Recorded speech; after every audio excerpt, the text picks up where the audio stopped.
Good day, everybody. We're so excited to have you here for our accessibility, special education, and remote learning session, helping address student needs. We will be taking questions at the end of the session, about the last 15 minutes. So if you can hold tight, asking any questions until that time, that would be wonderful. If you do have questions as we go, please feel free to put them in the chat window and we'll answer them at the end of our presentation. Before we get started, let me take just a moment to introduce myself. My name is Jen Morgan. I am the Senior Manager of Professional Learning for Insight to Execution. We're one of the Microsoft Global Training Partners. We're based out of the Seattle, Washington area. I also have the pleasure of working for Davis School District as a school technology specialist. So I get to work with teachers and kids almost every day in some capacity utilizing all of these tools. My contact information is over on the right-hand side of the screen. I would love to connect with you through LinkedIn or Twitter. If you do have questions, my email address is on the screen. However, as always, we encourage you to reach out to your internal district folks as they can help you with specific things related to your school system and how your district has things configured. All right, so let's go ahead and jump in and talk about some of the awesome features that are built in within Windows 10 that you may not even be aware are there, but are life-changing for some people and also really beneficial when you're teaching in either face-to-face environment or a remote setting. So to open our Ease of Access Center, which is where a lot of these accessibility tools are, we're going to come down to the lower left-hand corner of our screen, click on the Windows button, select the settings icon or the gear, and that's going to open up the Ease of Access Center. By default, the display section opens first. You'll notice that it's broken down into three main parts. So vision, hearing, and then interaction. We're going to start with vision, and we're not going to cover all of these. There's a great course in the Microsoft Educator Center that has a lot of different little video clips on all of these different sections. So I encourage you to go check that out, and I'll be sure to show you at the end of our call those courses that I'm going to talk about throughout this presentation. So the first thing we want to look at is display. If you want to make your text bigger so it's a little bit easier to read, you can go ahead and slide that bar and then choose apply, and you'll notice that it's going to change the setting of how big my text is. This is really nice if sometimes the text just seems a little bit too small. You can make those adjustments. Also, you can just make everything bigger, and I like to do this even when I'm in a face-to-face classroom setting. Sometimes when students are trying to see what's on the screen, it's just a little bit too small. So I can come in and change from the 100% recommended to 125 clear up to 175. So I'm going to make just a slight change to 125, and you'll notice that everything just got a little bit bigger, which is really, really nice. Some other settings down here is making everything brighter. This is especially nice if you happen to be on your computer all day long, or your students are, and you're getting visual fatigue. You can come in and change the brightness of your screen, but also the nightlight setting. So if I come in here to nightlight, I can change how the hue of my screen. So you'll notice that I went to like a really deep red, or I can go more to the blue, to those cool colors. So as I look at a computer screen, I might choose to have it maybe not quite so bright. And that's really nice. You can also schedule your nightlight to come on at different times. So if you happen to be one that works late into the night, rather than going in and changing these settings at a certain time of day, you can just schedule it, which is, again, a productivity thing. So that's nice. I'm going to go ahead and click my back button, and I'm going to click the back button again, and that's going to take me back to my Accessibility Center. So some other things to look at under cursor and pointer, I can change my cursor size. By default, it's usually down around like 1 or 2, and it's white. And people don't realize that they can change this. So you'll notice when I started the call, my cursor was blue, my arrow was, it was purple, and it was quite large. To do that, I changed my pointer size, and I also changed the color. So this is really great when you're teaching, not even just remotely, but even face-to-face. Sometimes it's really hard to see that little white arrow running around the screen. So if you change the size and the color, it's just easier for people to see. And you can pick from any of the suggested colors, or you can add your own custom color. Now, if you have a program like Word open where you need to start typing, you'll have a cursor indicator that will show up on the screen. And this is just so you know that that's where you're going to be typing. Sometimes when we're working remotely and we're trying to show students like, hey, this is where I want you to type, they can't see that cursor because it's really thin. So you can change the cursor size or the darkness so it's a little bit easier for kids to see. Just a little tip and trick there. All right, and then the last section in here is changing the touch feedback. So if you happen to have a touch device, you can turn that touch feedback on so that as you touch your screen, it will show a visual indicator. So I just happen to have a touch screen, and you'll see as I'm touching my screen, that black dot shows up. So this is, again, really nice to draw attention if you're using a touch device. Some of the other features within the display section, there's things like magnifiers, so you can blow up or magnify part of your screen or all of your screen. This is especially great for those with visual impairments. Color filters, so depending on the needs of your student, if they're low vision, they might need to have high contrast, or if they have color blindness, all sorts of different reasons that you might change the color filters. And then narrator. Narrator is a screen reader, so that will read what's on the screen. So if you have students who are visually impaired, the screen reader will actually read what's on the screen for them. And this screen reader is really great, but it's really nice when we as educators author content that is accessible. So when we type up a Word document and we insert images, that we make sure we put like alt tags on those images so that when a screen reader encounters those, it will tell the person or read to the person what that image is. It will give them a description. Oftentimes we neglect to put alt tags on things. So for a screen reader, it just says image, or it'll have a random name. So that's where narrator comes in handy for visually impaired individuals, is that it reads what's on the screen to them. All right, under audio, this is where we can go check some of the audio settings. So if we need to increase or decrease the volume, change the settings for your microphone, this is all where it can be done. Closed caption settings can also be set up, so where they show, any effects that they might have, colors, all sorts of different settings. So those are things that you can go explore on your own device and choose what you want to turn on and off.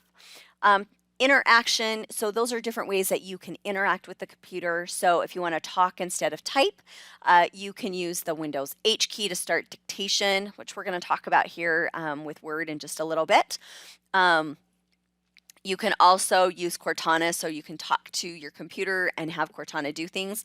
Very similar to like Echo or OK Google, kind of that same thing, only it's right here on the computer. So you don't need an extra device, you just have it on your machine.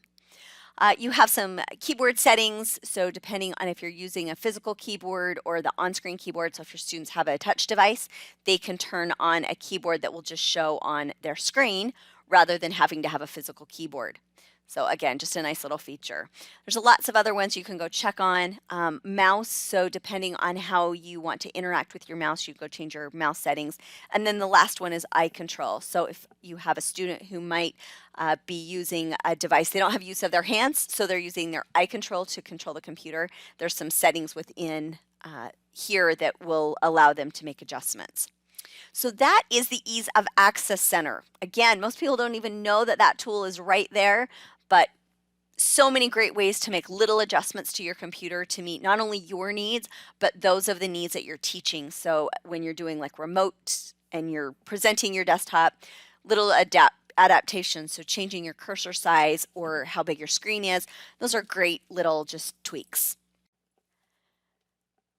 We're going to look at Office 365 and some of the accessibility features that are within. And most people, again, don't even know that these are in there, or maybe you've heard about the Immersive Reader, but you're not exactly sure what it does, or the dictation tool. So we're going to cover off what those features do within the Office family.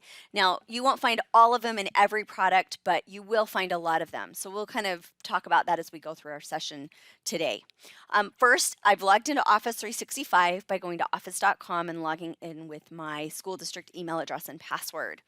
Before we actually jump in and look at some of the accessibility tools, I would like to point out, depending on your district licensing, you may have the ability to install Office on your computer as well as your kids.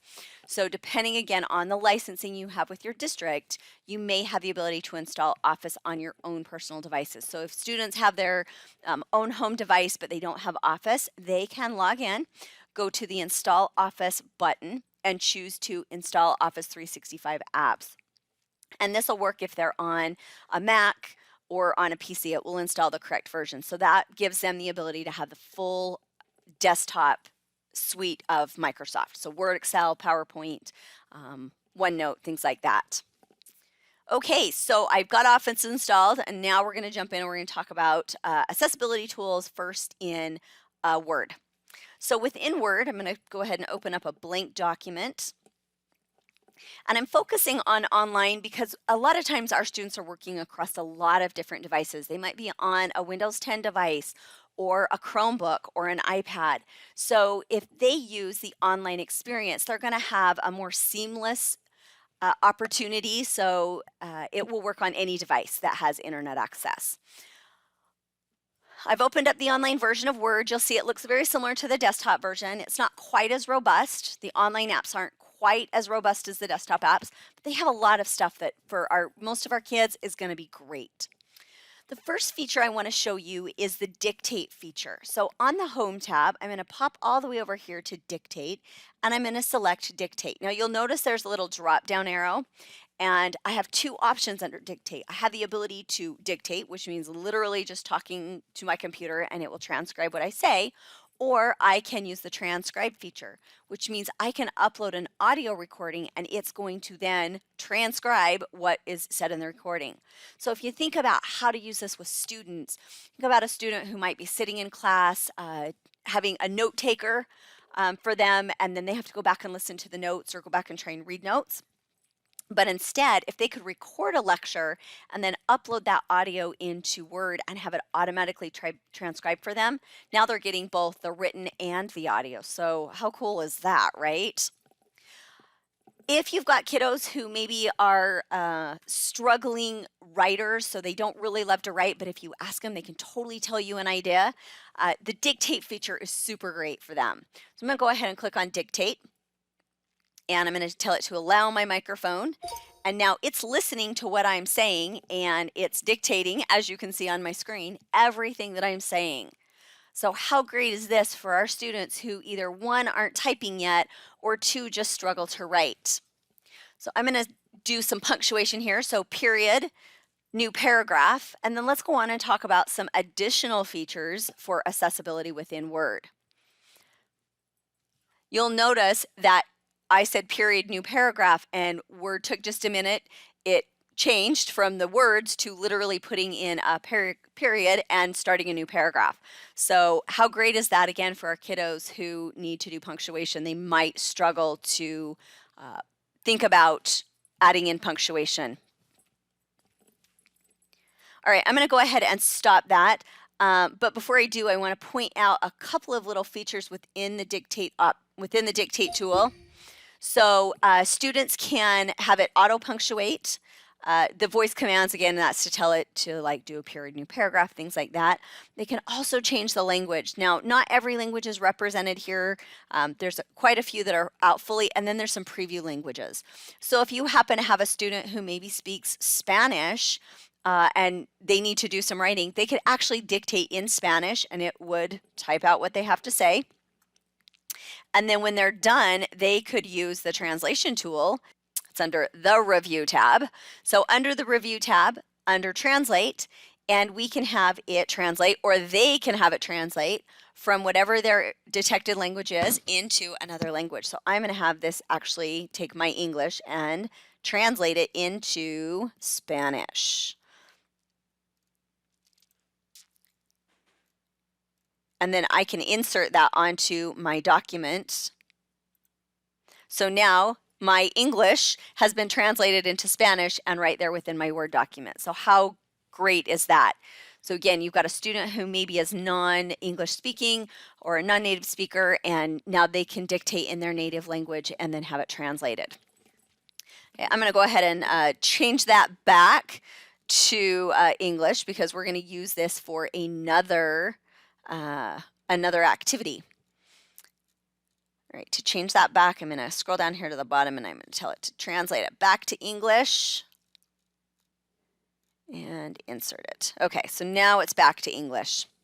Okay, so that is the dictate feature and the transcribe feature. And I didn't demo the transcribe feature because I don't have an audio file right at this second. But again, students can take an audio file that they've recorded, drop it in here, and then it will type what they've said. The next feature I want to point out is Editor. Editor is like spell check on steroids. So it will spell check my entire document, but also it's adding in, besides spelling and grammar, we have some refinements that are in here. And one of the ones I want to point out is conciseness. So if the students happen to write with some maybe flowery language and they can be a little bit more concise, Word will actually pop up and tell them, you can say this more concisely, and it will give an alternative way to say it clearer and concise, which again is really, really nice. Also, it'll check for inclusive language, anything else, punctuation. So taking writing from very basic to really helping students kind of rethink the writing process. So both of those are on the Home tab in Word. We're going to jump over and talk now about the review tab. So under review, I showed you this already. The editor is also under review. So is translate. So if we wanted to translate our document, we could. And then check accessibility. So we just talked about spell check, but now let's think about checking for accessibility. So if I select check accessibility, it's going to check my document and it's going to say, you know what? I don't have any errors because this is just text. But if I did happen to have any errors, so maybe if I had inserted an image, which I'm going to do that right now. So I'll go ahead and put a picture of a phone in and I'm going to say insert. And now I'm going to have it recheck, and it's going to come up and more than likely it's telling you, yep, I've got alternative text missing from this image. So because I pulled it off the internet, it's saying that this picture is titled picture and this number. So I can now go in and change the text on my image so that it has alternative text. So to do that, I click on picture, I come over to alt text, and then I give it a name. So I'm going to say iPhone. And then I can give a little bit more of a description. And you can be as descriptive as you want. But again, that goes to the screen reader that we talked about at the beginning of this session. So when a screen reader reads this document, it's going to encounter that image. It's going to tell whoever, this is an iPhone, and then it will continue on reading the text. All right, I'm going to go ahead and close out of that. So always run the accessibility checker and make sure that your documents are accessible. And you might think, well, I don't have any students who have any of those challenges, but we don't know at home who might be helping them. They could have a sibling or a grandparent or another guardian who's helping them who might need some of these assistive technologies. So we always want to think about not just our students, but again, those who may be helping them at home. All right, so we've talked about dictate, we've talked about editor, review tab, accessibility, and then translate. Now, I want to jump in. I'm going to go ahead and delete that image just to clean up our screen a little bit. I want to go over to the View tab, and I want to talk about Immersive Reader. So I'm going to go ahead and select Immersive Reader. And you're going to see that it kind of pulls the text out and puts it in a little bit different format. And then I've got some little cues here. So if I read these, this button says, hey, you can adjust the voice settings. The next tip is you can adjust text and size, and then you can also improve focus. And that just gives you a little quick overview. So with the Immersive Reader, this was initially meant for students with things like dyslexia and some of our other reading challenges, but it's morphed to so much more than that.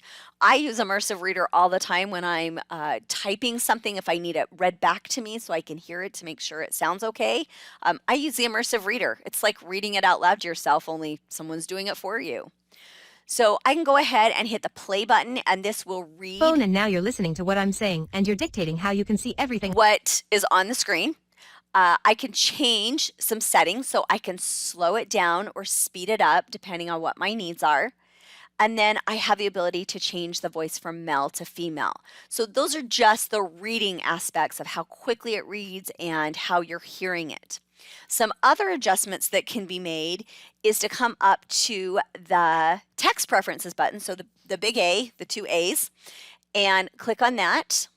And you have the ability to adjust text size. So again, a student who might have a visual impairment, they can come in and change this setting.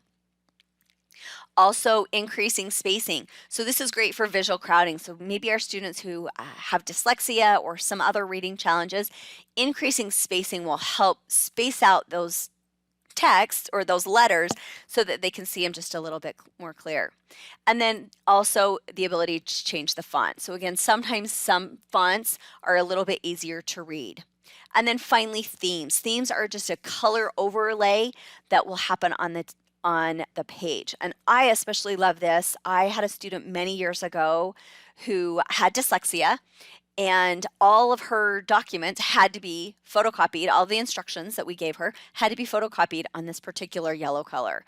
And I always felt really bad because I couldn't afford to photocopy all of my student stuff in yellow. So all my kids got their instructions on white, and I had to hand her her yellow packet. So these accessibility tools are really meant to be non-stigmatizing and mainstream. So anybody can use these, which is great. But those theme colors, there's lots of them, so students can really adjust to what works for them. The next feature over is grammar options. So we can show like parts of speech, syllables, adverbs, adjectives, nouns, all sorts of different things. And then we can turn on show labels so we can have it overlay what is what. And I really like this again if you're thinking about students who are emerging readers or learning these different grammar components. How nice is that they can look and very easily see. Or if you're learning syllables, you don't have to clap out your word, but instead you can turn on the syllable button. And then my absolute favorite in the immersive reader is the reading preferences. So if you think back to when you started reading, your teacher may have given you a ruler or a piece of paper with a line cut out of it that you just let the words show through. So this is the line focus feature, and this just kind of blacks everything else out so that we're just focusing on that one thing on the screen. And you can do 1 line, 3 lines, or the whole page. Picture dictionary is turned on, and you may have noticed when I was doing a little bit of navigating, the images showed up. So picture dictionary will, if there's an image associated with a word, you can click on it and it will show you a picture of that word. So let's see if I can find one that's got a picture. There we go. So words, that's showing a little bit of a picture. Kids. Doesn't look like there's a picture associated with kids, go figure. Let's click on phone. There's got to be one for phone. So there we go. So the picture dictionary is powered by Boardmaker. So anything that's in Boardmaker, you'll see popping up here. Great feature, again, if your students are emerging or struggling readers and they don't know what that word is, if it has an image associated, they can click on it and it will show them. And then my all-time favorite feature of Immersive Reader, same place, reading preferences, and I have the ability to translate this entire page. So think about a student who might just be new to your class, fresh from another country, and they don't speak a word of English or whatever your language is, and you need or they need to translate. So they can come in here and translate, and again, I'm going to choose Spanish because that just happens to be kind of the language in Utah that we tend to, at least in my school, that I need to translate often into. Notice that I have 3 different types of Spanish: Latin America, Mexico, and Spain. So I'm going to go ahead and choose Mexico Spanish, and I want it to translate this entire document. So not only does it translate the entire document, but I can also use the Immersive Reader, and it's going to read in that dialect for that country. So this will read it as if a Spanish person were reading it. If you choose some of the graphic languages like Hebrew, so let me pop up here and change it to Hebrew. It's going to change it to character-based, and it will also read it right to left. So הוא זה לתלמידים שלנו שאחד again, מהם לא meeting the כותב needs of עדיין our או שניים students פשוט מתקשים לכתוב, no אז matter אני what הולך language they לעשות. speak. Now, not every language is represented in here, but I believe last time I heard there was 128 represented languages. In fact, I even heard rumors that there was Maori in here, and I haven't looked to see if it's here yet. It is. There's Maori. So how beautiful is that? So that is the immersive reader in Word, and you're going to see the same thing. The immersive reader exists in OneNote.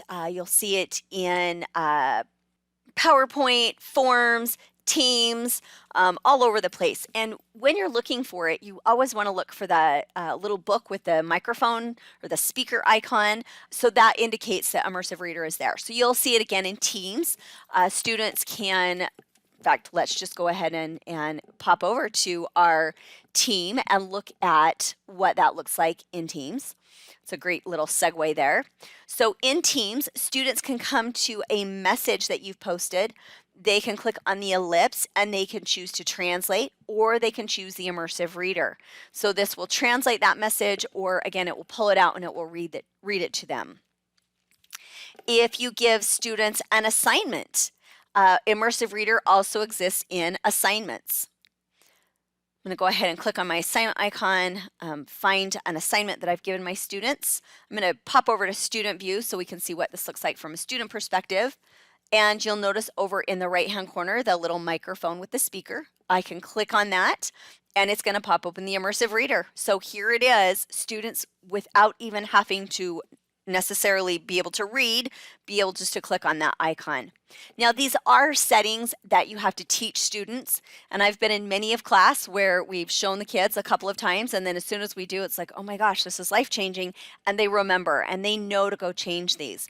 And once they've set up the immersive reader for them, so they've set a color or they've set their text size or their language, immersive reader will remember that, and they don't have to go make those changes every single time. Now, the immersive reader also works in other third-party apps. So Flipgrid happens to be a Microsoft product. Actually, it's one of the coolest Microsoft products. Immersive reader works in there. So if you are using Flipgrid with your students, and we'll talk more about Flipgrid in one of our upcoming sessions, but you can give your students a prompt and then have the immersive reader read it to them. It will also caption for them, which is what we're going to talk about next with PowerPoint. So things like Canvas, Buncee, Nearpod, Flipgrid, you're going to see this immersive reader integration across a lot of third-party platforms.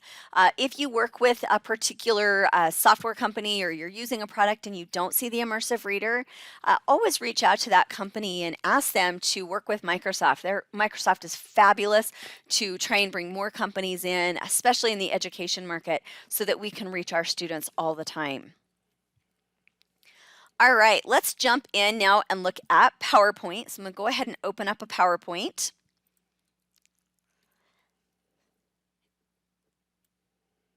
And I'm just going to do a blank presentation just so you can get a quick idea of this feature that's within PowerPoint.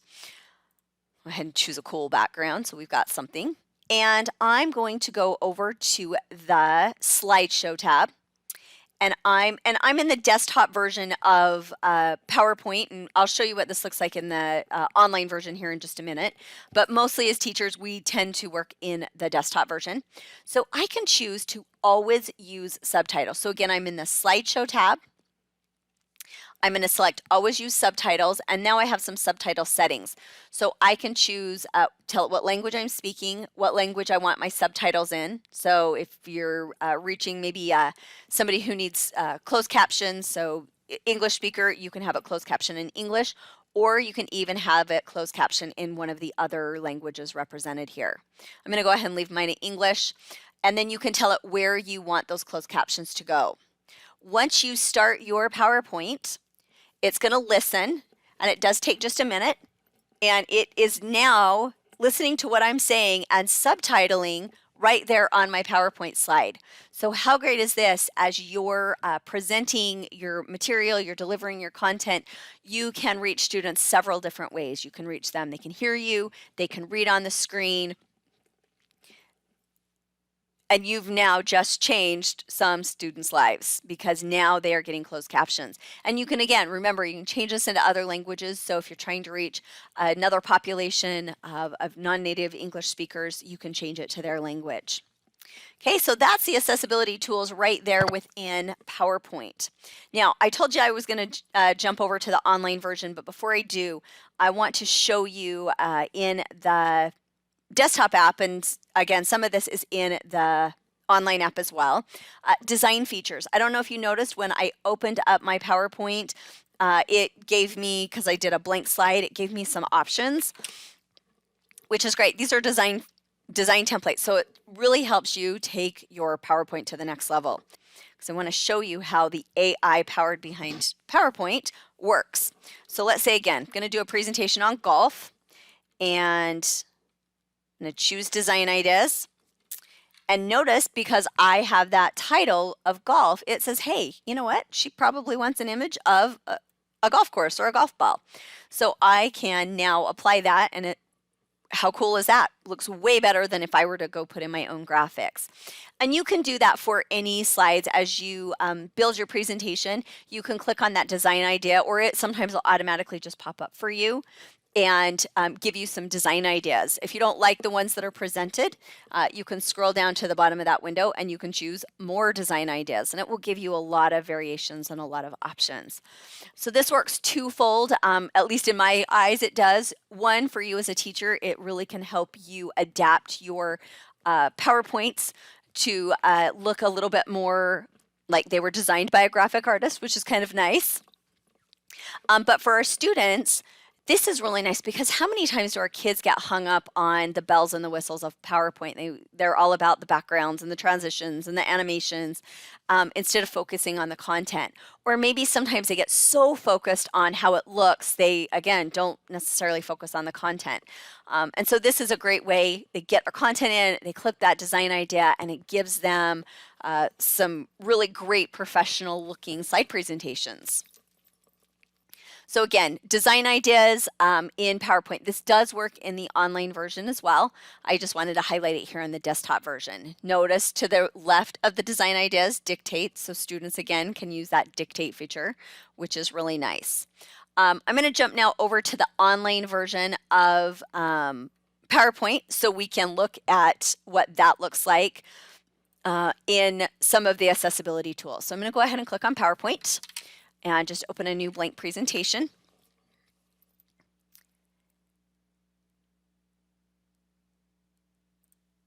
And I'm going to go to the slideshow option, and you will see in here actually three features, one of which you won't see in the desktop version.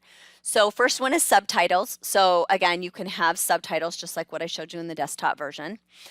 There's also Rehearse Coach. So Rehearse Coach is really great for students who are practicing to give a presentation. And we know sometimes our kiddos, when they give a presentation, they might talk too fast, or they say or and, they use filler words. So they can use the PowerPoint Coach to actually listen to them, to give them feedback on their presentation. So I'm going to go ahead and start this. And just as an example, I'm going to talk really, probably not very good. So I'm going to go ahead and say start. And it's going to listen to me as I present. So I'm going to talk to you about golf. Now, I don't know a whole lot about golf, but I do know that you can like walk around a big green field and you hit like this little white ball in like this hole. And I don't know, maybe that's like really fun for people, but I'm not really sure why people would want to do it, but you know, whatever. And I think golf may have originated in like, I don't know, Scotland or somewhere, but we play it everywhere now. Okay, so you'll notice that it popped up and said I said too many times. I'm going to go ahead and stop this. So I'm going to hit escape, and that's going to turn off my listening to me rehearse. And now it's giving me some summary or some feedback. So it gives me a report, tells me how long I spent, how many slides I rehearsed, if I used any sensitivity phrases, which was great. So inclusive language and speech. It tells me if my pace is right. So I think this is hilarious. Everybody always says how fast I talk, but according to PowerPoint, I'm talking at a pretty good pace. It'll tell you your average pace over time, if your pitch is good, and then if you use filler words. So like, like and. Think about the power of this for our students as they're getting ready to present. Now, maybe not in a remote learning setting. Our kids might not be doing that yet. But when we get back to that face-to-face environment where students might be giving oral presentations or maybe a science fair project, anything like that, how great is this Rehearse Coach just to help them improve their presentation skills? All right, close out of that. So again, very cool feature for our kiddos. And then the last one is Present Live, PowerPoint Live. What this does is it allows others to join our presentation on a mobile device and follow along with transcripts on their mobile device. They can also rate our PowerPoint as we go. So if you had a mobile device, if you got one right now, you're welcome to do this. You can actually scan that QR code and it's going to bring up the PowerPoint on your mobile device. And then you can select what language you want to listen to or what language you want to hear this in.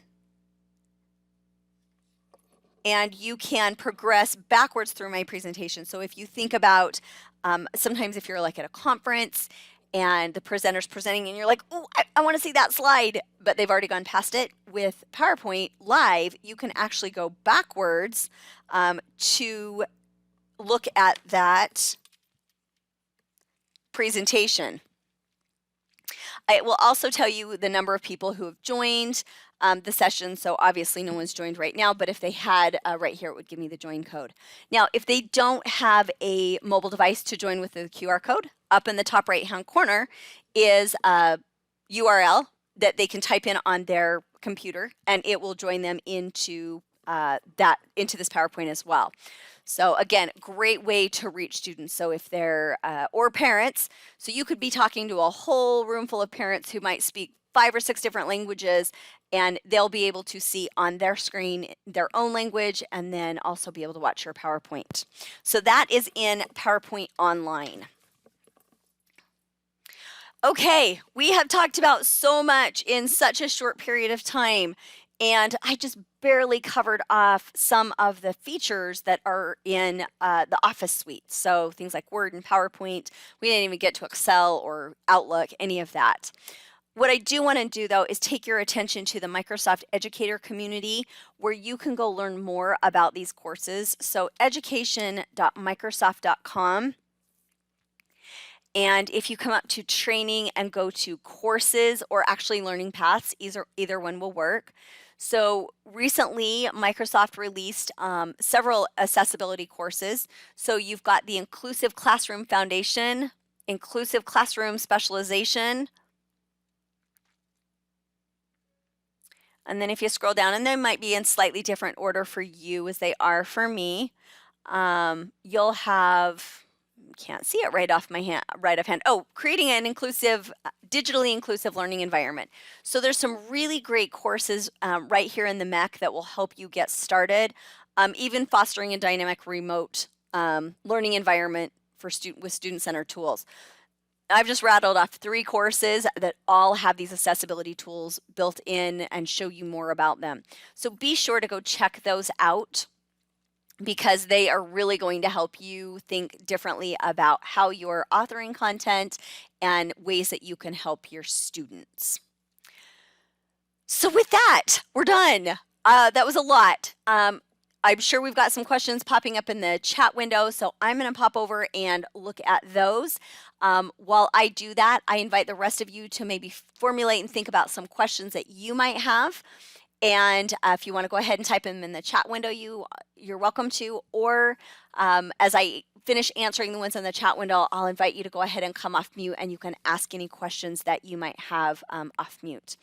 For those of you that are like, oh my gosh, my brain is full and that was a mind-blowing and I have so many ways now I can help my kids, you're welcome to go ahead and drop off the call and enjoy what's left of your day or evening, depending on where you're joining us from.